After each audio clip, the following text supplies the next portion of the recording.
श्रीमद् भागवत कथा प्रथम स्कंद प्रथम अध्याय। तुम भाग्यशाली हो, इस सृष्टि के प्रारंभिक भगवान वासुदेव को नमस्कार करो, जिनसे यहाँ और परलोक में स्मरण और पूर्ण स्वतंत्रता के उद्देश्य से वैदिक ज्ञान हृदय में प्रदान हुआ।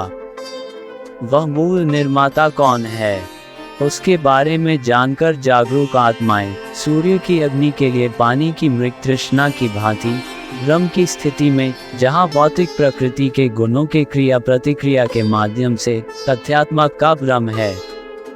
मैं उस पर ध्यान करता हूँ जो हमेशा आत्मनिर्भर और पारलौकिक ब्रह्म से मुक्त और सत्य का पूर्ण रूप है। इस पुस्तक में धोखेबाज धार्मिकता को खारिज किया गया है और यह निस्वार्थ सत्य प्रेमी लोगों के लिए उच्चतम है। यहाँ 3 गुना दुखों को उखाड़ने वाले कल्याण का सच प्रस्तुत है।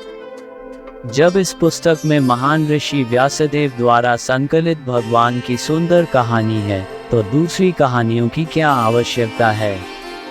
इससे पवित्र और सेवा के प्रति समर्पित व्यक्तियों की सहायता से ये तत्काल हृदय में उस परम नियंत्रणकर्ता को कैद कर देती है।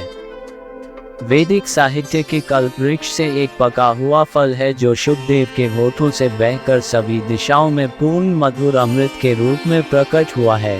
हे भक्ति में रमन करने वाले विशेषज्ञ और विचारशील लोगों, सदैव श्रीमद् भागवत का आनंद लो।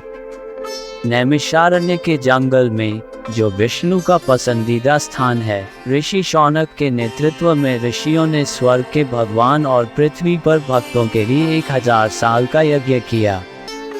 एक सुबह उचित सम्मान के साथ यज्ञ की अग्नि जलाते हुए ऋषियों ने श्री सीता गोस्वामी से, जिन्हें सम्मान की पदवी दी गई थी, ये पूछा, तुम सभी दोषों से मुक्त होने वाले और कहानियों और ऐतिहासिक तथ्यों के साथ परिचित होने वाले, तुम्हें ये भी कहा जाता है कि तुम उन वैदिक ग्रंथों की व्याख्या करते हो।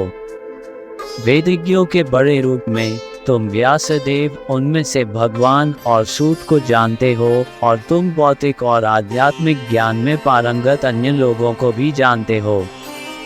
उनकी कृपा से आपने अपनी शुद्धता और सरलता के बावजूद हमें ये जानने का आशीर्वाद दिया है कि तुमने उन आध्यात्मिक गुरुओं से क्या सीखा है। एक विनम्र शिष्य के रूप में हमसे साझा करो। तुम्हारी श्रेष्ठ जानकारी के साथ एक लंबे और सुखी जीवन के लिए हमें आशीर्वाद मिला है, तो कृपया हमें बताओ कि सभी लोगों के लिए वह अंतिम और परम भला क्या है। सामान्यतः कलियुग के इस युग में लोग सुस्त, भटके हुए, अशुभ और ऊपर से सबसे अधिक चिंतित होते हैं। इस युग में ऐसे कई शास्त्र हैं जिनमें ऐसे कई कर्तव्य हैं, प्रत्येक अलग अलग ध्यान देने की मांग की गई है। इसलिए हे ऋषि, सभी जीवित प्राणियों के भलाई के लिए तुम्हें बताना चाहिए कि उस ज्ञान का सार क्या है जिससे आत्मा संतुष्ट होती है। शुभ हो। सूत, तुम जानते हो कि भक्तों के रक्षक सर्वोच्च देवता देवकी के गर्भ में उनके पुत्र के रूप में प्रकट होने वाले के भीतर क्या दिखाई देता है। कृपया सभी जीवित प्राणियों के लिए उत्तम और उन्नति के लिए हमें बताओ, उसे श्रद्धानुसार हमें कैसे विश्वासित करना चाहिए। अब योग के ईश्वर श्री कृष्ण, जो परम सत्य और धर्म के संरक्षक है, अपने धाम के लिए चले गए हैं। तुम ही हमारे लिए वो साधन हो जिसके द्वारा हमको ज्ञान मिल पाएगा। धन्यवाद। आप देख रहे थे गॉड ब्लेस टीवी हिंदी। हमारे साथ जुड़ने के लिए सब्सक्राइब अवश्य करें।